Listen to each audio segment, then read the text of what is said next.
Boa noite, prezadas irmãs e irmãos. Sejam bem-vindos. Agradecemos a esta casa que tão generosamente sempre nos acolhe,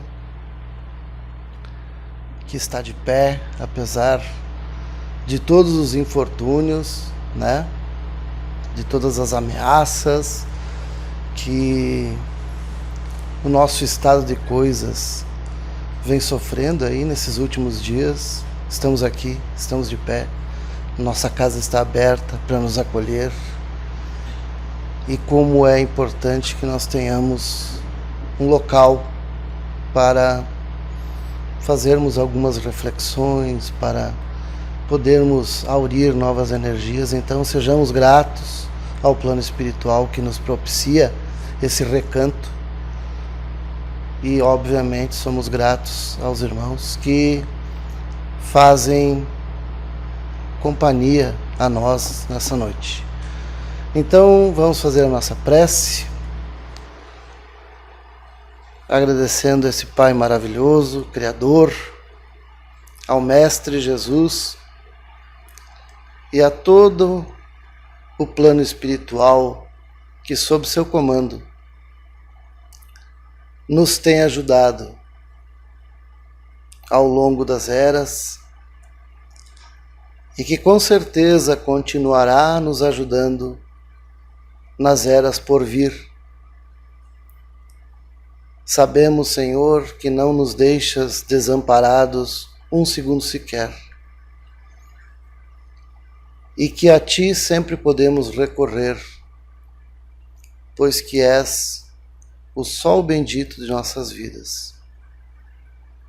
Por isso, gratos, rogamos que juntos, em pensamento, em vontade, essa noite, possamos, quem sabe, aprender um pouquinho mais da Tua lei de amor, justiça e caridade. Que assim seja. Então, prezadas irmãs e irmãos, o assunto de hoje tem por título Espera por Deus. Que espera é essa, né? E nós buscamos um pouco de ilustração no livro Renovando Atitudes, de Francisco do Espírito Santo Neto, pelo Espírito Hamed, um livro muito querido que ganhei de aniversário lá nos anos 2000 e que tem me acompanhado em algumas palestras. E ele tem lá na página 227 um título, o título da leitura dizendo Ligar-se a Deus. E ele começa com uma citação de Paulo, que diz: a forma não é nada, pensamento é tudo, orai cada um segundo as vossas convicções e o modo que mais vos toca.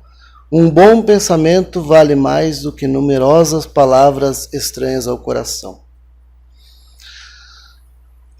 Então, para nós esperarmos por alguém, nós precisamos conhecer um mínimo desta criatura. No mínimo temos que saber o seu nome,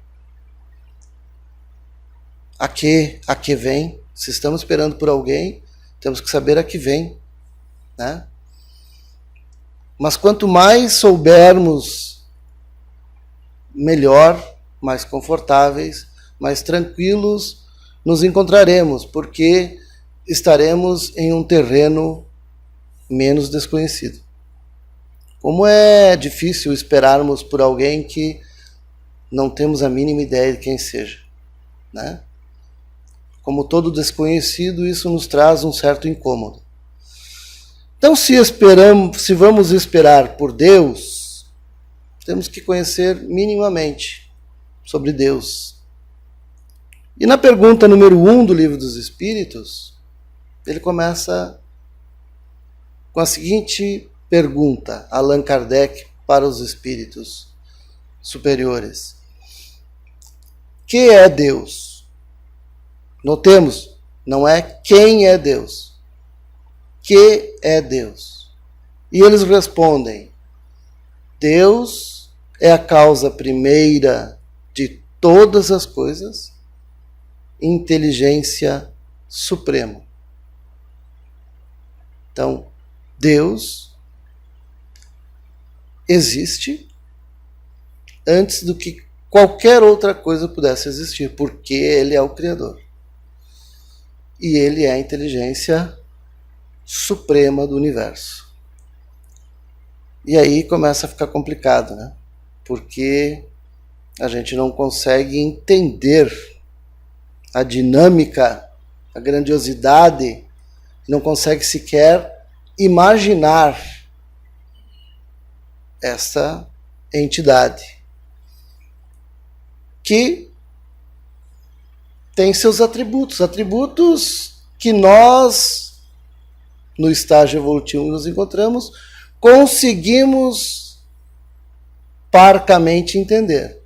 Quais seriam? Além de ser a causa primeira de todas as coisas, inteligência suprema, ele também é onisciente, sabe de tudo, é onipotente, pode tudo, é onipresente, está em todos os lugares, é imutável.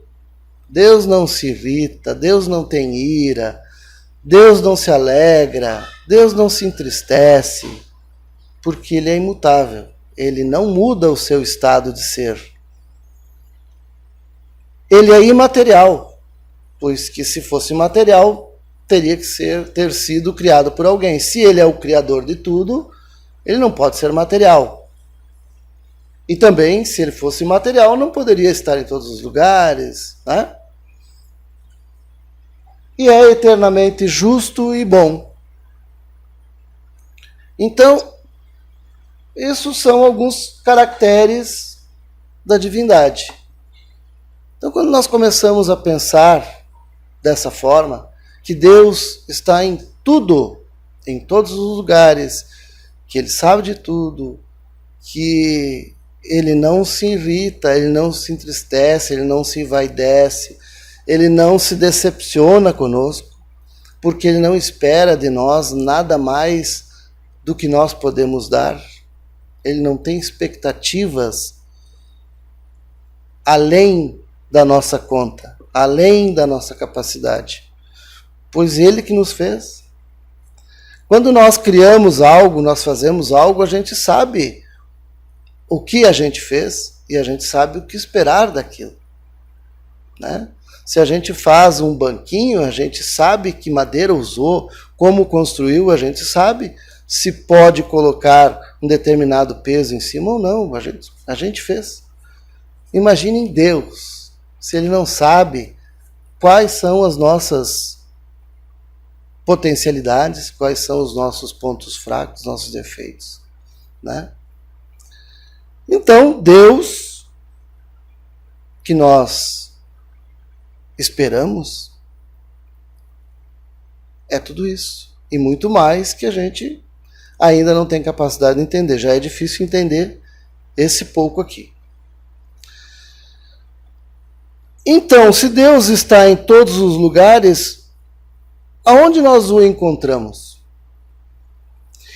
E nos diz, então, a leitura, que no passado a gente buscava Deus entre os holocaustos, né? Os sacrifícios, as oferendas, os incensos, cultos, cantos.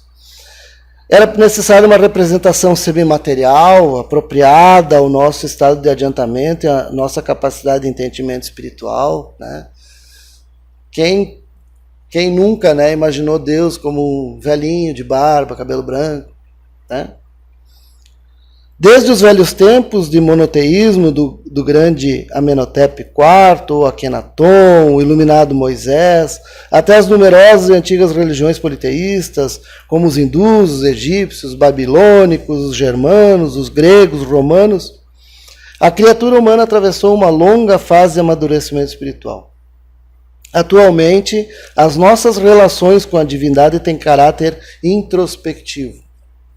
Se antes a nossa busca se concretizava na exterioridade das coisas, hoje, porém, a fazemos em espírito e em verdade, ou seja, na essência imo de nós mesmos. Claro, aqui ele generalizou pela grande média, né? A gente sabe que ainda não é 100% assim, né?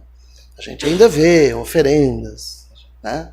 A gente vê ainda algumas práticas exteriores, né, representando culto à divindade. Deus não precisa disso, porque com todos esses atributos, Deus não está esperando que nós façamos gestos de grandiosidade para que ele se sinta honrado por nós. Por quê? Porque ele é imutável. Ele não precisa disso. Deus não é vaidoso. Ele não precisa de honrarias. O que ele precisa? Ele precisa que nós o encontremos. E onde nós o encontramos? Aqui fala. No nosso imo, no nosso íntimo. É ali que nós vamos encontrar Deus. É dentro de nós. Mas por que isso é tão difícil? Por que é tão difícil a gente imaginar que Deus está em cada um de nós? Nós somos uma expressão da criação divina. Nós somos obra divina. Assim como tudo o mais, mas se nós pararmos para analisar a perfeição e a complexidade deste ser biológico que nos abriga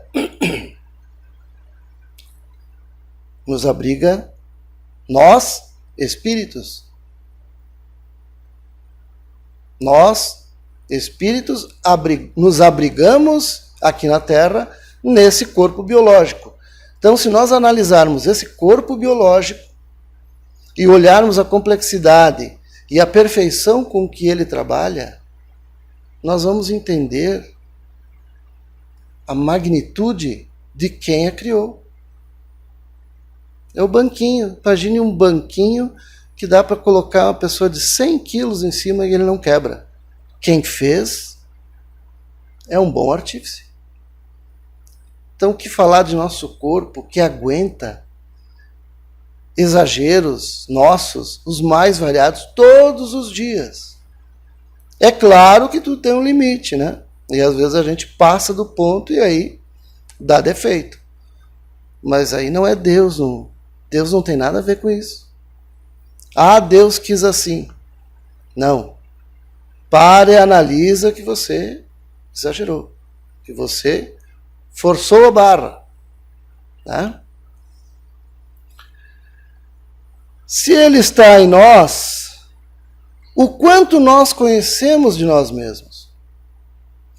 Como é fácil a gente ver o defeito, a falha, as fraquezas do outro, não é? Há quem diga que nós caminhamos pela vida com duas mochilas, uma atrás e outra na frente. A da frente a gente bota as nossas qualidades. Então, que lindo, ó, que linda a minha mochila. E a de trás os nossos defeitos. E todo mundo anda assim. Então, estamos em fila indiana. O que eu enxergo do outro? Só os defeitos. O que eu enxergo em mim? Só as qualidades. Então a gente precisa mudar esse paradigma. Porque nós enxergamos muito o defeito dos outros, mas não fazemos autoanálise de nós, de nossas qualidades, de nossas potencialidades e de nossos pontos fracos, que devem, precisam e têm que ser trabalhados e melhorados. É para isso que estamos aqui. Mas sem que nós façamos isso de forma introspectiva, fazendo uma avaliação de nós mesmos, como dizia Santo Agostinho, que antes de dormir todos os dias, ele se perguntava se ele tinha feito todo o bem que podia, aonde ele tinha falhado. Nós devemos seguir o conselho de Santo Agostinho, fazer essa autoanálise todos os dias. E aí nós começaremos a encontrar em nós essa divindade. Por que Jesus dizia, sois deuses? Porque ele sabia, conhecia muito mais de nós do que nós ainda não conhecemos. Então, com que frequência costumamos fazer essa autoanálise? A introspecção, nos fala Hamed, processo pelo qual prestamos atenção ao nosso próprio estado e atividades internas, conduz as criaturas a se identificarem com a maior de todas as fontes de poder do universo, Deus, manifestação onipresente em todas as suas criações. Então, Deus, nós somos a manifestação onipresente de Deus. E nós não conseguimos ver dessa forma. E quando oramos para Deus, imaginamos que Ele está muito distante. Na verdade, Ele está em nós. E nós sequer imaginamos, porque não nos conhecemos. A verdade é que nós não nos conhecemos. Não sabemos de tudo que somos capazes, para o bem e para o mal. O que precisamos? Precisamos nos direcionar para as potencialidades do bem. E dessa forma nós vamos nos afastando das nossas potencialidades do mal, porque é a dualidade com a qual todos nós convivemos. Todos nós temos essa dualidade, o bem e o mal, o yin, né? E o yang em cada um de nós. Que lá os chineses há muito tempo já sabiam disso. Voltar-se para dentro de si mesmo talvez não seja uma atitude constante, espontânea e natural para a maioria dos seres humanos, por possuírem o hábito de ocupar mais seus sentidos com as impressões externas do que com as realidades interiores das coisas. Então nós nos ocupamos muito com as coisas materiais, com as coisas que estão ao nosso derredor, né? Brilhando, loucas para nos desviar, para tirar a nossa atenção. Muitas delas têm esse objetivo, fazer com que nós nos distraiamos, com que nós não percebamos as nossas reais necessidades.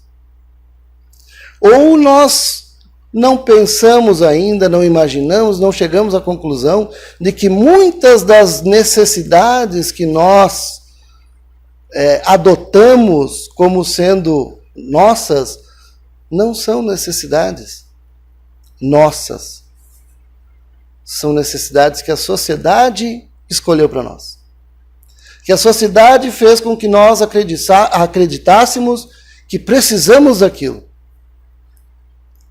Se nós perdemos mais tempo nos analisando, teremos menos tempo para perder com bobagens. Então, meus irmãos, nós precisamos começar a perceber essas coisas. Nós estamos muito distraídos.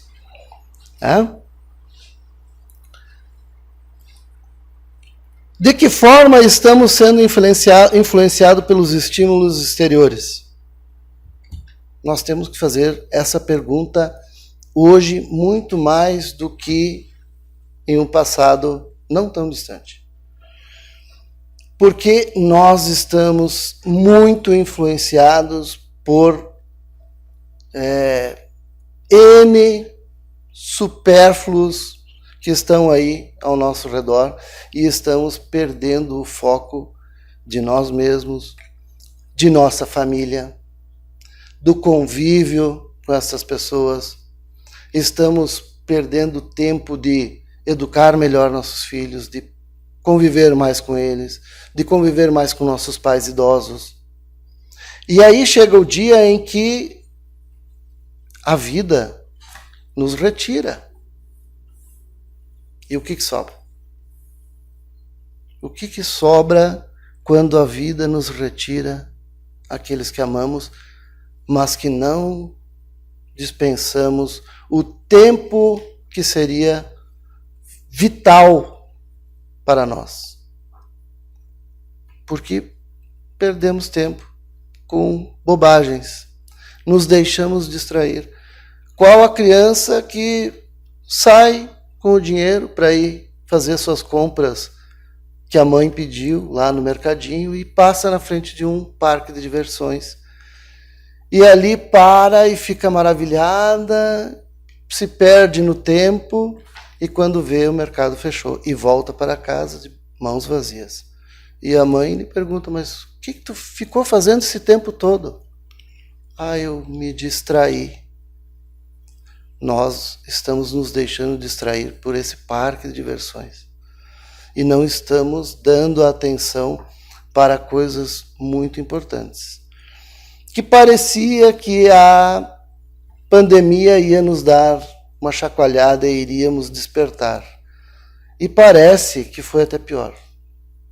Porque as pessoas estão cada vez mais absortas nesse mundo virtual, uma nova forma de fazer fofoca, né? Uma vez era na janela, no portão de casa. Agora a fofoca não é entre uma ou duas pessoas, é entre centenas de pessoas o tempo todo, né? Se xingando porque as pessoas não perderam a capacidade de aceitar o controverso, o pensamento contrário, porque nós temos uma necessidade imperativa de fazer com que o nosso ponto de vista seja o predominante. E isso não vai acontecer nunca, porque nós nunca vamos entrar em consenso em assuntos polêmicos.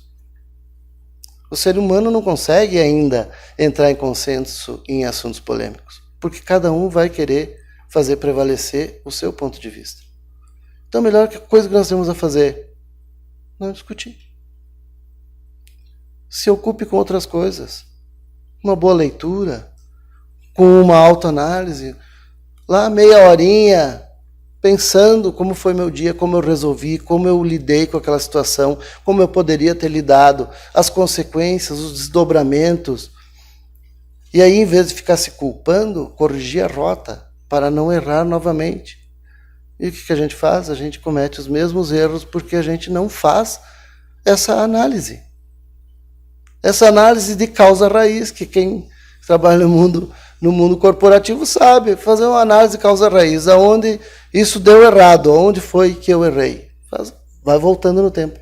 Você vai descobrir que lá uma besteirinha desencadeou todo um processo. E aí vai descobrir que às vezes é muito fácil da gente corrigir as coisas. Então parece que Deus está muito longe, mas na verdade é nós que nos distanciamos dele, porque o nosso pensamento está indo em outra direção. Desejamos a felicidade. Todo mundo deseja felicidade. Qual o nosso conceito de felicidade? Essa é a questão. O problema não é alcançar a felicidade possível para esse plano que estamos. Que absoluta é impossível.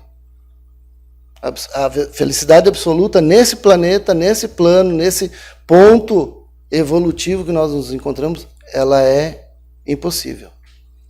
Ela só é possível aos espíritos que atingiram a grandiosidade da perfeição. Mas é possível que sejamos relativamente felizes. Mas a questão é, qual o nosso conceito de felicidade? O que é felicidade para nós? A gente se faz essa pergunta? O que é felicidade para mim? Se ela começar com 2 ou 3 pontos de bens materiais, abra o olho, repense. Estamos vendo nossos irmãos que perderam tudo das coisas materiais. Tudo. Se a felicidade deles estava calcada somente naquelas coisas materiais, eles estão com um baita problema muito maior do que reconstruir suas vidas. E um problema que eles próprios criaram ao apego às coisas materiais.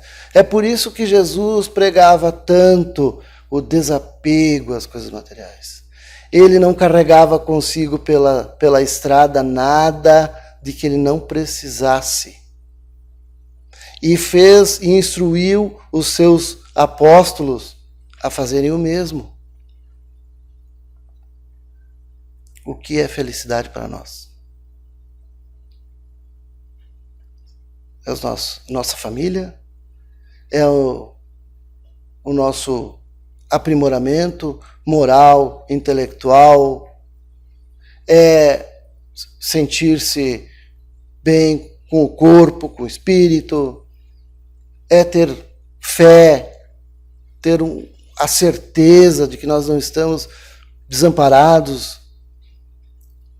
É o nosso trabalho, é o fruto do nosso trabalho, mas não somente medido em coisas materiais. É sentir-se uma pessoa atuante, vibrante na sociedade. Nós temos que valorizar essas coisas, e não só as coisas materiais. Para mim ser feliz, eu preciso disso, daquilo, né? As coisas materiais nos são retiradas da forma que a natureza, que Deus achar que lhe convém. E não é para o nosso mal. Por mais que a gente se apavore com tudo que estamos vendo aí, Deus, eternamente justo e bom. Tudo isso, por mais terrível que seja, existe justiça e bondade, que a nossa compreensão ainda não entende, mas existe. Estamos vendo exemplos de abnegação, de desprendimento, de solidariedade que nós nunca vimos antes. E isso só está sendo possível porque teve que ser pela dor. Vamos pesquisar. Não foi Deus que causou a catástrofe. Se nós analisarmos, olharmos a fundo, pesquisarmos, veremos que o nosso dedo, a nossa digital, de todos nós, está nesse desalinhamento do clima. Que nós, pela busca desenfreada dos bens materiais, poluímos, degradamos, ocupamos áreas que não devia, e a conta chega. De forma muito triste, dolorosa, mas ela chega. Então não adianta nós colocarmos em Deus a culpa por isso. Deus criou a lei de ação e de reação. E tudo está submetido a ela. E nada foge a essa lei de ação e reação. Porque ele é justo e bom. Então, se nós acertarmos, colheremos os frutos do nosso acerto. E se errarmos, idem. Qual o nosso conceito de felicidade? Precisamos urgentemente ter isso claro em nossa mente. O que é felicidade para mim? Qual o nosso nível de consciência a respeito do mundo que nos rodeia? O que está acontecendo ao nosso redor? Nós estamos conscientes, nós estamos vendo, nós estamos acompanhando? Nós precisamos estar atentos para que nós possamos usar os nossos mecanismos de defesa e não nos deixarmos abater. Porque os tempos estão difíceis. Porque há um movimento de renovação no planeta. O planeta vai passar por tribulações para poder progredir, para dar o passo seguinte. Onde encontrar a máxima felicidade que nos é possível nesse momento reencarnatório? Cultivar o reino espiritual em nós facilita-nos escutar a verdade que Deus reservou para cada uma de suas criaturas. Também no cultivo desse reino aprenderemos que a felicidade não é determinada por eventos ou forças externas. A felicidade não é determinada por eventos ou forças externas, mas no silêncio da alma, onde a inspiração divina vibra intensamente. Então, é lá que nós vamos encontrar esse Deus que nós procuramos aqui fora. Paulo de Tarso escreve aos Efésios que ele ilumine os olhos dos vossos corações para saberdes qual é a esperança que o seu chamado encerra. Então, a que estamos orando? Para que estamos orando? Não é só orar. A que estou orando? Será que a minha oração tem justificativa? Temos que ter cuidado, porque se estamos orando pela coisa errada, Deus é Pai. E como nós, pais, nós não damos para o nosso filho, mesmo que ele chore, esperneie, uma coisa que vai ser prejudicial a ele. E às vezes nós estamos pedindo, mas estamos pedindo a coisa errada. E esperamos receber, o Pai não vai dar. Buscar a Deus com os olhos do coração, como encontrar? Buscá-lo com os olhos do coração na expressão paulina. É reconhecer que somente olhando para dentro de nós mesmos, descobrindo o que Deus escreveu em todos os corações, é que conseguiremos alcançar a plenitude da vida abundante. Entregarmos-nos a partir daí a sua orientação e sabedoria, sem restringirmos-nos a resultados esperados. Que a gente costuma, né? Eu rezo tanto, né? Às vezes nem é oração, é reza. Eu rezo tanto, mas Deus não me ouve. Não é que Ele não ouve. Estamos esperando resultados que não são justos. Essa é a forma mais consciente de orar. O mais alto sistema de intercâmbio com a vida em nós e fora de nós é a oração. Escutar a Deus no âmago da própria alma. Então, onde podemos esperar por Deus? Em nosso íntimo e através da oração. Ele não está em outro lugar. Ele está em todos os lugares. E nós somos um lugar. Então ele está em nós, está em nosso íntimo, mas nós não o buscamos, porque não olhamos para dentro de nós. Então que esse olhar íntimo, essa introspecção, comece a ser algo mais comum em nossas vidas. Que naqueles momentos difíceis, onde a gente se acha atribulado, onde a gente se encontra com medo, com dúvidas, façamos uma pequena pausa, nos afastemos do tumulto, façamos uns minutinhos de recolhimento e busquemos lá no íntimo de nós mesmos aonde nós estamos errando, não os outros, nós, porque a gente erra e erra com frequência. E a gente, corrigindo esses pequenos erros, conseguiremos, no futuro, consertar coisas maiores em nós. Porque o outro nós não vamos mudar.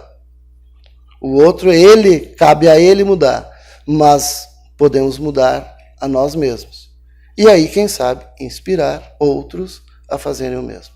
Então, meus irmãos, agradecemos pela atenção de vocês, né?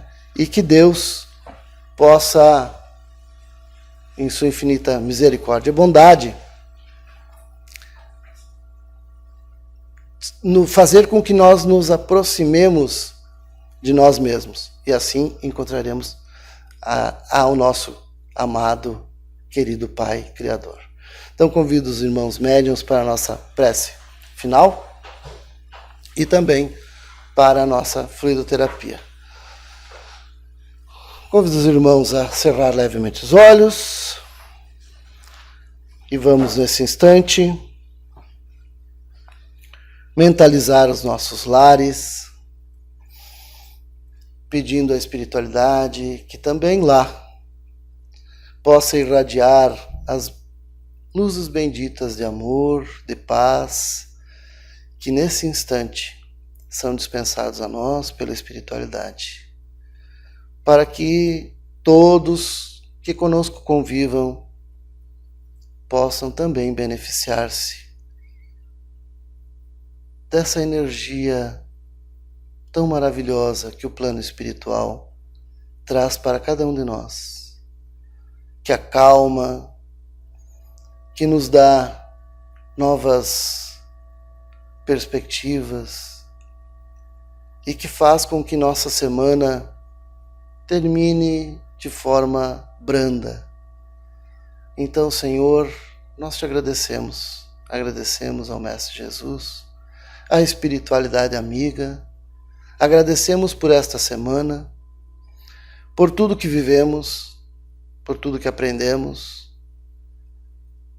E se erramos, Senhor, que possamos ter a oportunidade e aproveitá-la, de recomeçar, de refazer, de pedir desculpas, de vencer o nosso orgulho, derrubar essa barreira que parece intransponível, pois que não somos as criaturas tão grandiosas que imaginamos.